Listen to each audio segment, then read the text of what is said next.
Bismillahirrahmanirrahim. Assalamualaikum warahmatullahi wabarakatuh.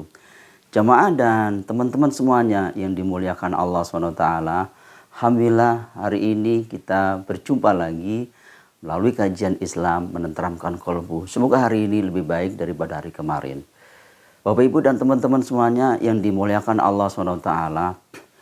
Bulan Muharram ini kita diingatkan kembali oleh Allah suatu peristiwa yang sangat dahsyat. Yakni hijrahnya Nabi kita Muhammad Rasulullah SAW dari Mekah menuju Madinah. Penuh dengan perjuangan, penuh dengan pengorbanan. Dan hari ini kita juga semangat untuk hijrah. Menuju perubahan, menuju yang lebih baik lagi. Kata Nabi Rasulullah SAW pernah bersabda, muhajir, orang yang berhijrah itu meninggalkan apa yang dilarang oleh Allah. Hadis riwayat Bukhari dan Muslim. Ternyata hijrah itu bukan hanya pindah, tetapi juga meninggalkan apa yang dilarang oleh Allah SWT. Allah telah berfirman di dalam surah 9, surah At-Taubah, ayatnya ayat 20. Coba Bapak Ibu dan teman-teman semuanya buka ayatnya, surah 9, surah At-Taubah, ayat 20. Oke, baik, kita bacakan bersama-sama.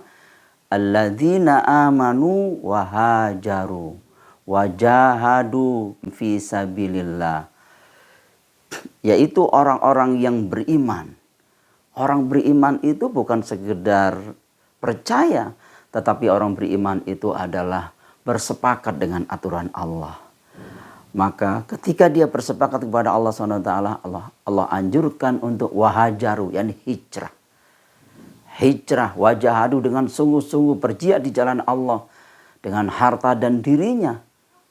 Mereka itu lebih tinggi derajatnya di sisi Allah. Maka Allah mengatakan mereka itulah orang-orang yang mendapatkan keberuntungan. Mereka itulah orang-orang yang sukses. Kenapa? Karena dia berhijrah di jalan Allah. Begitu juga Allah telah berfirman di dalam surah 9, surah At-Taubah, ayatnya ayat 41. Infiru khifafan wasiqalan wajahadu bi amwalikum wa anfusikum fi sabilillah.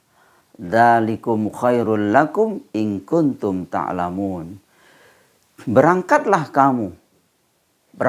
kamu berperang, baik dalam keadaan ringan maupun berat. Berperang melawan apa? Tentu berperang melawan kebodohan. Bagaimana mungkin kita bisa memerangi hawa nafsu jika kita bodoh? Maka hari ini kita harus berperang melawan kebodohan, yakni belajar, membaca, tadabbur Al-Quran. Awal mula muncul kebodohan ketika manusia itu berhenti membaca. Karena membaca termasuk senamnya otak, itulah membaca. Maka Allah anjurkan untuk iqra, tetapi bismi rabbikal ladzi khalaq, dengan menyebut nama Allah yang menciptakan kita semuanya ini. Maka kita juga harus dianjurkan membaca supaya kita tahu aturan main di dalam kehidupan sehari-hari. Berangkatlah kamu baik ringan maupun berat. Untuk apa? Untuk mencampakkan selimut kemalasan kita. Bangun malam untuk melaksanakan salat tahajud. Beraudiensi dengan kekasihnya yang maha kasih. Dan disitulah kita berdoa kepada Allah. Ngomong-ngobrol melalui ibadah salat tahajud. Bukankah Allah telah berfirman, Ud'uni astajib lakum. Berdoalah kepadaku, aku pasti kabulkan. Dan tidak ada doa yang tidak dikabulkan oleh Allah. Allah pasti kabulkan. Bukankah Allah juga berfirman di dalam surah 2, surah Al-Baqarah ayat 186. Wa idza sa'alaka ibadi anni fa inni qarib. Ketika hambaku bertanya tentang aku ya Muhammad, katakan aku ini dekat. Dekatnya aku seperti urat leher dan urat nadi kita. Begitu dalam surah Qaf, surah 50 ayat 16. Dan Allah tahu apa yang ada dibisikkan oleh hatinya. Maka ketika hambaku berdoa kepadaku, aku pasti kabulkan. Ujibu da'watad da'i idza da'ani falyastajibu li wal yu'minu bi la'allahum yarsudun. Hendaklah mereka memenuhi segala perintahku, beriman kepadaku, semoga mereka tetap di jalan yang benar. Bapak Ibu dan teman-teman semuanya yang dimuliakan oleh Allah SWT, maka kita harus berangkat.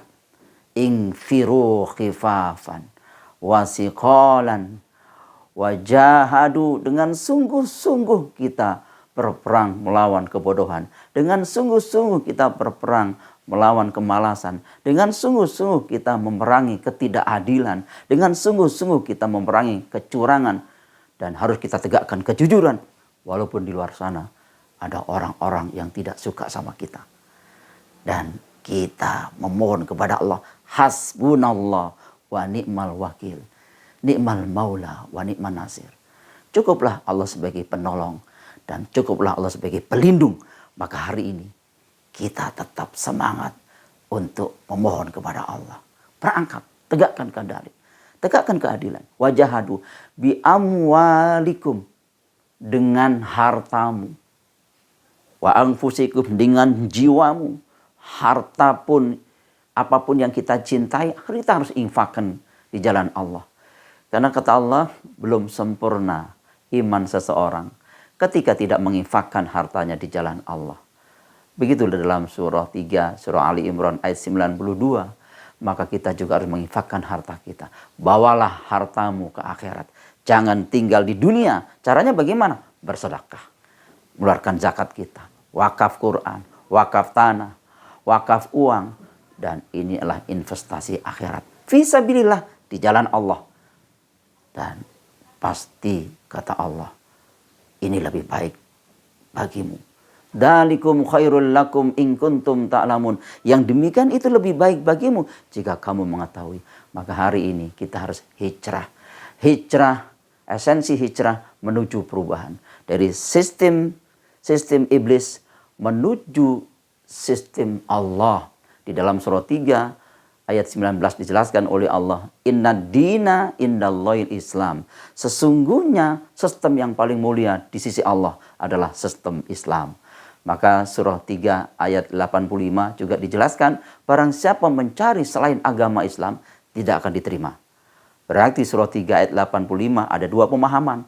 Pemahaman pertama adalah orang-orang yang mencari selain agama Islam, misalnya agama Buddha, Hindu, Kristen, Katolik, Konghucu, Darmogandul, Gatoloco, Sontoloyo, mereka tidak diterima oleh Allah. Hanya yang diterima oleh Allah adalah agama Islam. Maka di akhirat mereka termasuk orang-orang yang merugi. Pemahaman kedua adalah barang siapa mencari selain sistem Islam, walaupun dia seorang Muslim, maka tidak akan diterima oleh Allah.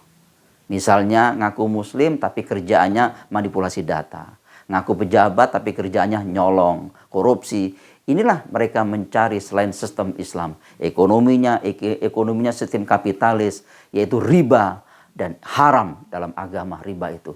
Itulah sebabnya kita dianjurkan oleh Allah meninggalkan yang dilarang oleh Allah. Kemudian hijrah dari sistem tauhid menuju sistem Islam. Dan kita harus tinggalkan sistem tauhid itu dan tidak dibenarkan dalam agama. Banyak ayat menjelaskan tentang meninggalkan tauhid.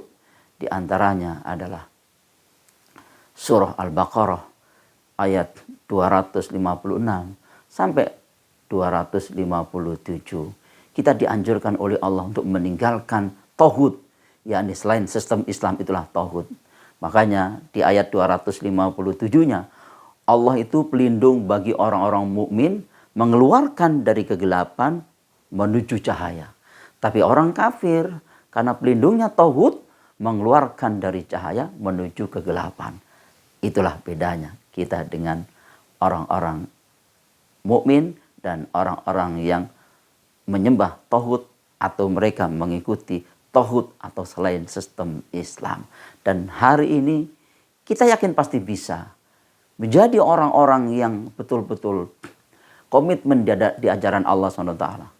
Dan hari ini kita juga yakin pasti bisa hijrah menuju perubahan. Selama tinggal maksiat, selama tinggal menabung dosa, selama tinggal menghina orang lain, selama tinggal mencibir orang lain, selama tinggal menebarkan virus fitnah, selamat tinggal namimah, adu domba, selamat tinggal konflik negara, konflik internal dalam keluarga. Dan hari ini, selamat datang untuk beramal soleh.